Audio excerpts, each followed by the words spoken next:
psicóloga e escritora, né? E estou aqui mais uma vez no canal para fazer uma conversa hoje no chalé da Praça 15 aqui em Porto Alegre, um local histórico que vem acolhendo várias feiras que a gente tem feito de livros, e hoje eu vou ter o prazer de conversar com a Cecília Kemel. Se eu errei, ela vai me corrigir, porque eu já disse isso para ela, né? Mas antes da gente passar para a nossa conversa, convido vocês a curtirem, compartilharem. Quem ainda não se inscreveu no canal, se inscreva, nos ajude a tornar esse canal possível de ser visto, né, de ser escutado por tantas outras pessoas, né, nessa perspectiva da articulação, da arte, da literatura, como promoção da vida, portanto, saúde mental. Então, Cecília, seja bem-vinda ao nosso canal.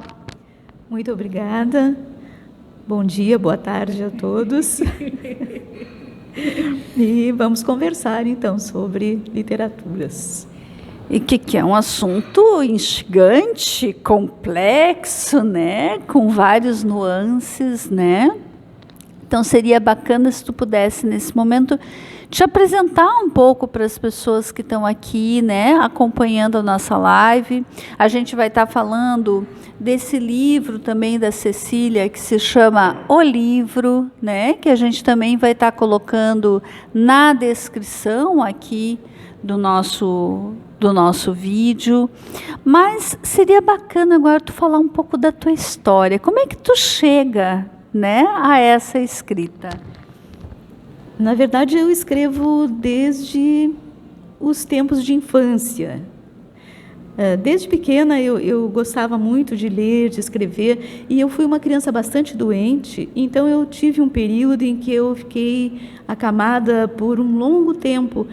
E nesse período eu recebi de uma vizinha um presente, que foi um livro, o primeiro livro que eu recebi de presente, que eu recebi para ler inteiro.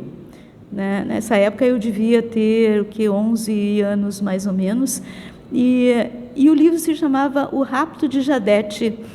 Eu nem sei quem é o autor, mas foi o primeiro livro, eu acho que era um livro de bolso, que eu li inteiro e gostei. A partir daí comecei a gostar de literatura, gostar de ler, gostar de conhecer palavras e trabalhar com as palavras. E depois disso eu fiz o curso de admissão ao ginásio, lembra? Então, não é do teu tempo, ouviu falar, com certeza. Mas então, a gente tinha um livro enorme para estudar e fazer esse processo de seleção para ser admitido ao ginásio. E nesse livro tinha um texto que se chamava Amanhecer na Roça. Era um texto assim curto, mas muito, muito bonito. E esse texto, ele me despertou para a leitura e escrita, aí que eu comecei a escrever sobre temas de natureza, temas pessoais. Aí eu comecei a escrever mesmo. O primeiro incentivo que eu tive na literatura mesmo foi por um professor da escola do ginásio já, professor Lauro Frantz.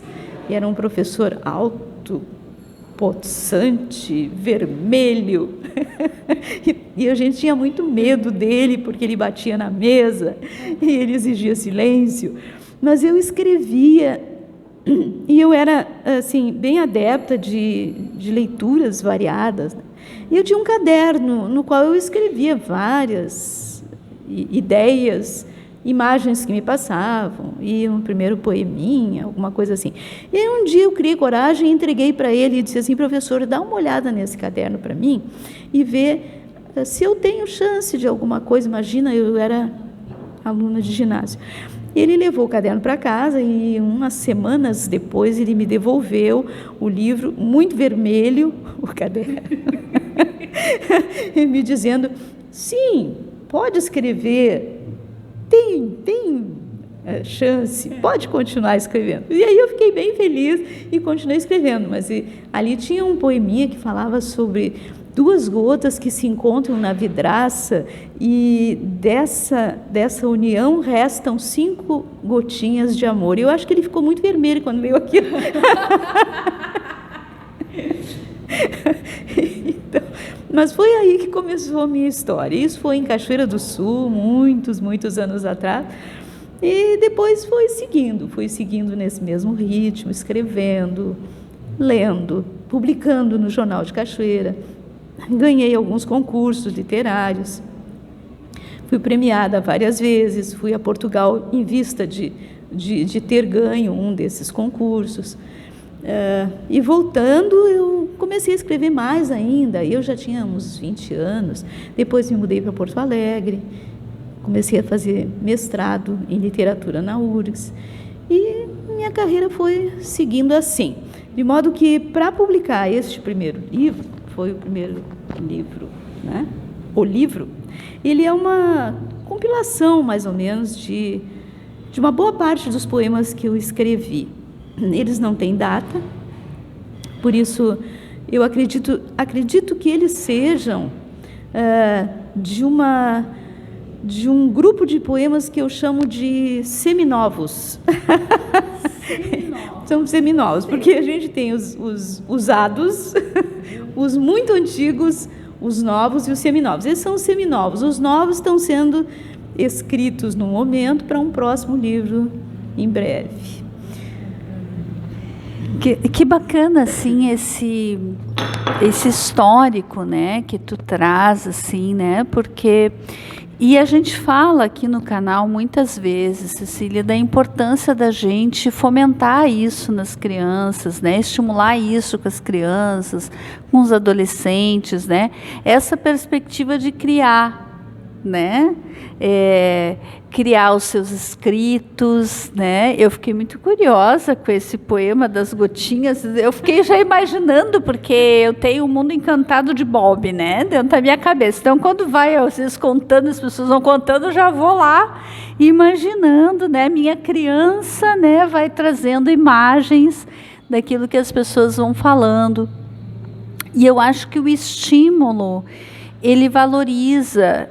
O que vai dar lá na frente, a gente não sabe.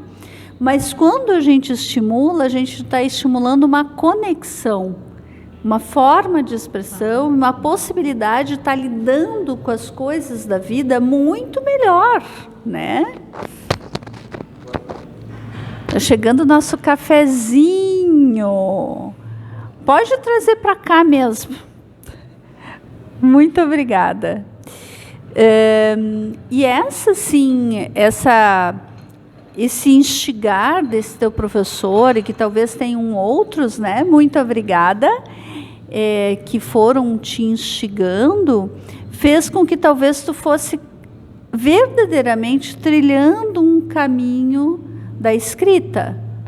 Com certeza. Esse livro mesmo é uma produção que veio a partir de muitas publicações que eu estava fazendo no Facebook. Eu vinha fazendo uma edição assim às terças-feiras, e uma amiga me colocou esse título, Poesia às Terças-feiras, e eu vinha publicando todas as terças-feiras, eu publicava um poema. E a partir disso, um crítico literário, Eduardo Jablonski, ele me encontrou no Facebook. E foi por aí que ele me perguntou: tu escreves, eu estou lendo teus poemas, estou gostando, que tal tu publicares um livro? Já pensaste nisso? E eu disse: olha, eu penso, mas assim, muito raramente. De vez em quando eu penso em publicar um livro. Então quem sabe fala com o Schmidt Prim para publicar um livro, vê com ele, manda para ele alguma coisa, se ele gostar, ele vai publicar. E foi o que eu fiz. Aí eu mandei para o Prim alguns poemas e ele aceitou, achou bom, e publicamos o livro. Que bacana. E sabe que essa perspectiva da escrita nas redes, né? A gente tem algumas pessoas, assim, eu lembro do Silvio, ali de Três Coroas, né, que também começou a escrita dele, ele foi colocando muito no Facebook, né. A Fabiane, que é aqui de Porto Alegre também, São Pedro da Serra, que também produziu o primeiro livro dela com escritos, na verdade, do Facebook, né?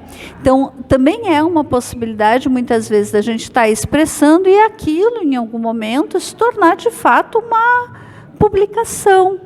Porque tudo que a gente escreve pode ser, de fato, algo que sempre para alguém aquilo vai soar de alguma forma, né? Sem dúvida, é verdade. Pode continuar que eu vou pegar o nosso cafezinho. Tá bom.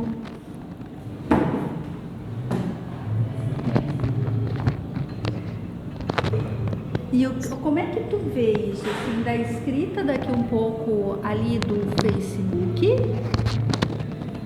para uma produção de um livro? É um pouco diferente, porque quando a gente publica no Facebook, a gente publica em casa, não é? Com tempo, pensando, vou colocar esse, não vou colocar aquele, acho que esse fica melhor hoje, o que eu quero dizer hoje, né? Enfim, é diferente. E quando tu publica um livro, é uma coletânea, aí tu tem que escolher, tem que pensar se há uma sequência ou não, se ficou bem, se aquilo tudo, se todos aqueles poemas eles fazem parte mesmo de um trajeto, de uma trajetória, de uma história que a gente quer contar, ou se eles são pingadinhos, o que tu quer, afinal, né? São decisões, cada vez que tu escolhe um poema para colocar num livro, né? E muitos dos seminovos ficaram em casa, eles não estão aqui. Gostei de seminovos, já fiquei até curiosa para ler os seminovos, né? Eu acho que quando tu traz essa perspectiva também, né, do livro em si, né? De fato, acho que quando a gente vai tornar uma publicação, tem toda uma organização, um preparo, um cuidado, o que vai, o que não vai, né? A gente tem sempre é uma escolha e muitas vezes uma diversidade, porque quantos de nós escreve, né? Assim, em diferentes lugares, né? Eu costumo dizer que eu tenho um lugar que eu trabalho que tem um quadro verde. E às vezes eu entro dentro da sala, hoje eu vou escrever alguma coisa aqui. E eu vou lá, eu apago o que eu já tinha escrito, né? E vou lá e escrevo um novo, né? Enfim, porque eu acho que isso é de uma inspiração, muitas vezes, daquele dia, daquele momento. E muitos de nós, além do quadro verde, tem isso, tem nossos caderninhos, né? Tem o celular, né? Eu escrevo muito no celular e às vezes eu vou caminhando, ou estou vendo alguma coisa, estou num ambiente que não é o meu e eu não tenho um bloquinho, e o bloquinho é o celular, daí eu escrevo no celular, depois a gente vai ver o que vai fazer com aquilo, né? Que às vezes são 3, 4 ideias que juntam com mais 3 ou 4 que tem em casa e outras que vão vir de madrugada, ou sei lá em que momento, e a gente acaba escrevendo poemas, né? E assim é que a gente constrói. Na verdade, o poema, ele não vem, para mim, ao menos, ele nunca vem pronto. Ele vem em ideias, em solavancos, em frases, em palavras, em construções e reconstruções, e assim ele não vem total, ele não vem inteiro, né?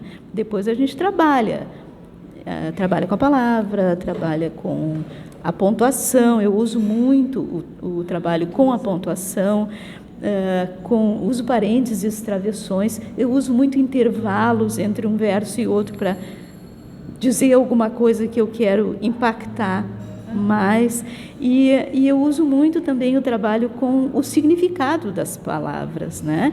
O significado de... Português é uma língua riquíssima, né? Maravilhosa, maravilhosa. Eu tenho um poema que se chama Acordes, por exemplo, E ali nesse Acordes, ele tem um verso que diz assim: não há mais cordas, não há com haver cordas mais. Então é o acordas do verbo acordar e o acordas do verbo haver com cordas, né? Então é um trabalho de sei lá, burilamento, de expressão, de trabalho mesmo sobre a expressão. Né? E o significado, né? Assim, as metáforas que a gente vai usando através da linguagem, e realmente a nossa língua, ela tem essa possibilidade. Então, às vezes tu muda uma letra, tu tira ou tu coloca e aquilo muda, né? E é interessante trazer a poesia com a questão também da pontuação, porque a minha cabeça já aqui, ó, já mil, né? Respira, Patrícia, não é isso que está no meu livro? Então pare, respire e sinta. Então vamos respirar, né? Enfim, a palavra, ela sempre tem um significado e ela pode ter um sentido. São coisas diferentes, né? E quando a gente expressa, o escritor, quando está colocando ali, ele tem, às vezes, uma intenção clara, que esse burilamento, talvez, né, venha a ideia e depois, bom, qual é a intenção mesmo que eu tenho aqui, né? Como é que eu vou organizando isso, a pontuação, né? Essa questão do tempo, porque a poesia, na verdade, é escrita, né? Eu tenho, por exemplo, uma forma de escrever que muitas vezes a primeira letra da palavra é em letra maiúscula. Porque, para mim, tudo que tem que chamar mais atenção e que tem que firmar, eu coloco nessa letra maiúscula. Então, dentro daquela frase, muitas vezes vai ter uma palavra que vai ter uma letra maiúscula, né? Mas, para mim, faz o sentido porque eu quero dar um acento para aquilo. É algo que eu quero chamar a atenção. De escrever, né?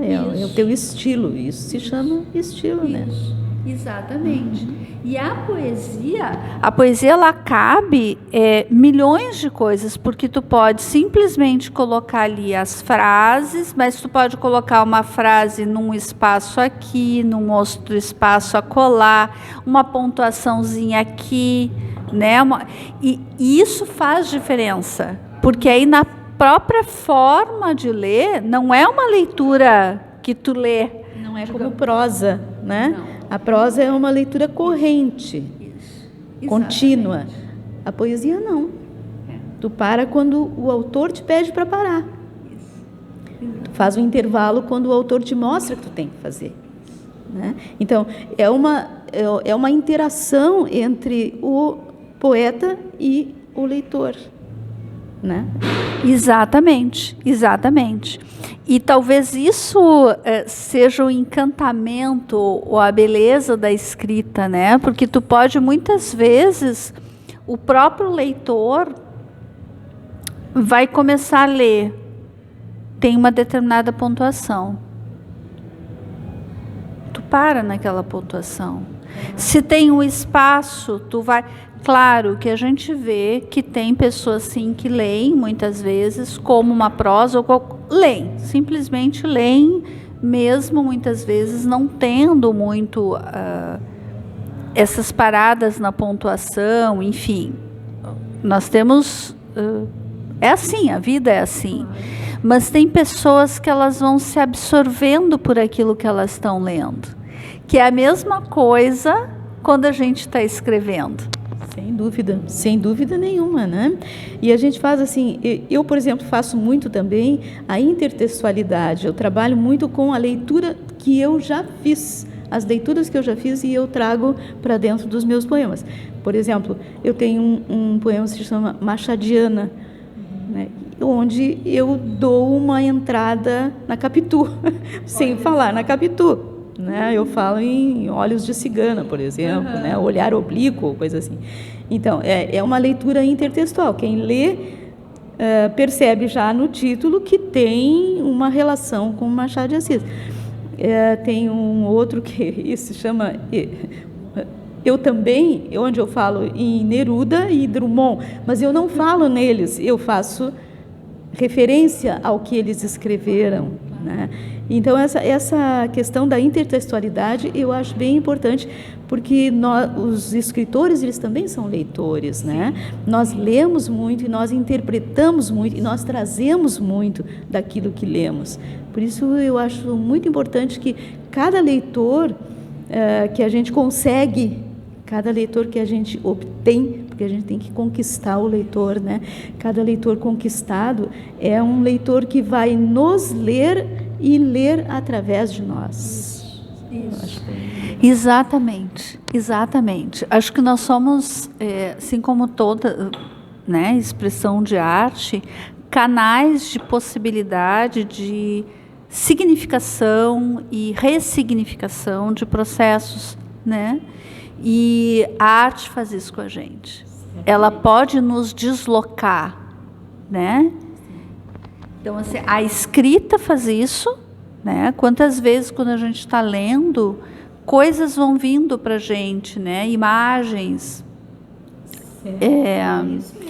Né? Porque a poesia, por exemplo, ela é constituída de imagens, né? As imagens que a gente transmite são as imagens que a gente constrói. Às vezes a gente constrói uma imagem e quem lê enxerga outra imagem, né? Isso é bem interessante, porque às vezes a gente não chega onde a gente quer chegar, não chega aonde a gente quer chegar, mas a gente chega a algum ponto, a algum lugar da mente, do coração de quem está lendo, né? Isso é extraordinário. Exatamente. E acho que esse é o nosso papel, né? Seja como escritora, seja como alguém que produz cinema, né? Pintura, né? A música. Então, assim, tudo são possibilidades da gente poder tornar cada vez mais com sentido a nossa existência, né?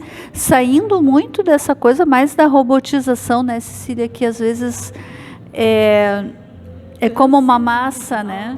Uhum. É cansativo e é repetitivo e não cria, apenas reproduz, né? Isso é uma dificuldade bastante grande no momento atual, né? Bastante grande. A reprodução, né? Tu reproduz, mas nós temos uma capacidade infinita de criação. Nosso cérebro, a gente não explora nem 1% dele, né? Então, a capacidade criativa ela vai ficando embotada se a gente não desenvolve, se não trabalha, se não... É como a musculatura, né? Se tu não trabalhar, morre. Isso. Exatamente. E aí, por isso, que a gente, no início da nossa conversa, falou dessa importância de estar estimulando, né? Estimulando as crianças, estimulando os adolescentes, nos estimulando. Porque para o adulto, às vezes, é bastante difícil isso, né? Porque ele já entra num ritmo, muitas vezes, difícil, que ele não consegue sair desse processo de organização de vida. E isso é muito necessário. É verdade, para a gente não ficar com a inteligência flácida. Ótimo. Você disse inteligência flácida. Ótimo. É verdade. Trabalhar a inteligência, trabalhar a criação, a criatividade, todos os dias, sempre. Escrever sempre, ler sempre. Ler desenvolve, né? Isso. Mas bem, né? Essa conversa está muito bacana, mas a gente vai se aproximando para o final. Gostaria, Cecília, talvez assim, que outras coisas antes da gente encerrar tu queres estar compartilhando com o nosso público? E eu te convido a fazer a leitura de de alguma poesia tua, né, para as pessoas também poderem conhecer, né? Machadiana tem.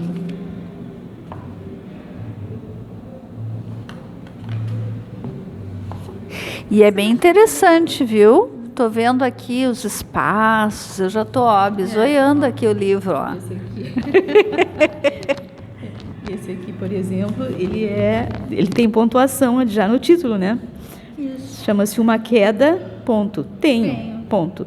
Em vez de dizer que eu tenho uma queda, né? Isso. Uma queda, ponto, tenho. Esse é interessante. Tem um outro aqui, chama...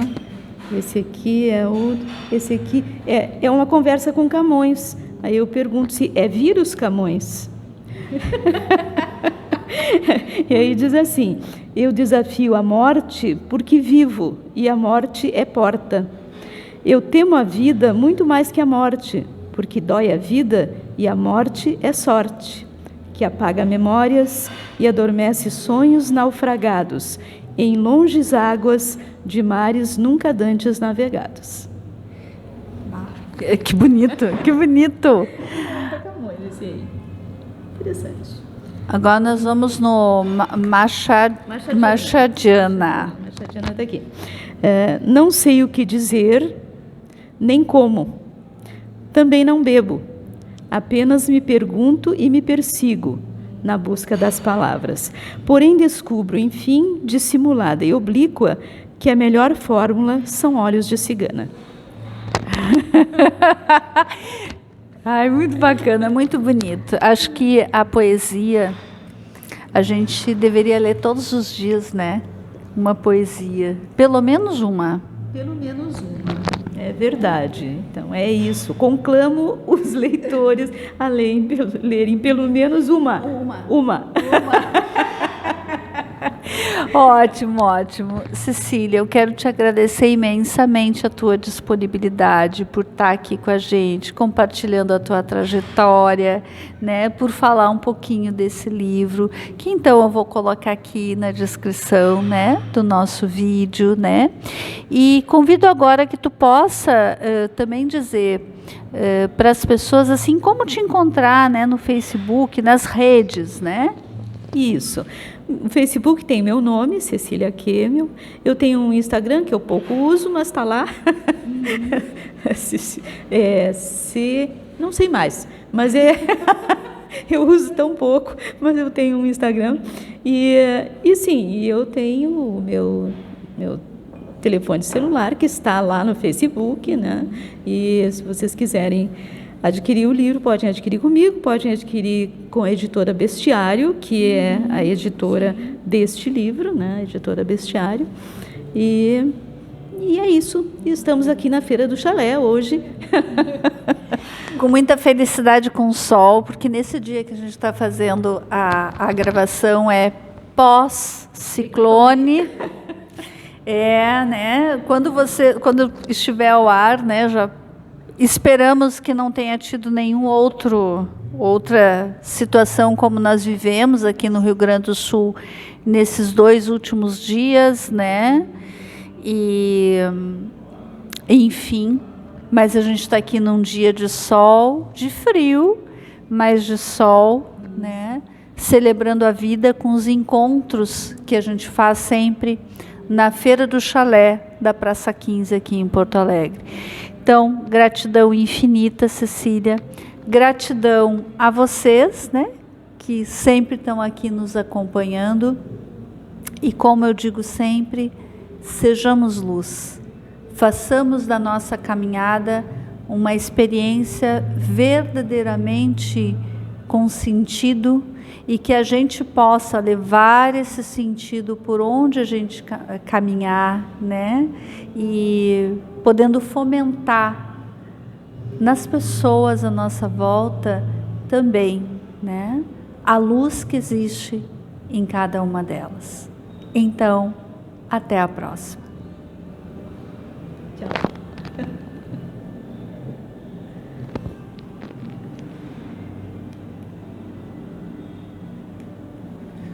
Olha, agora não.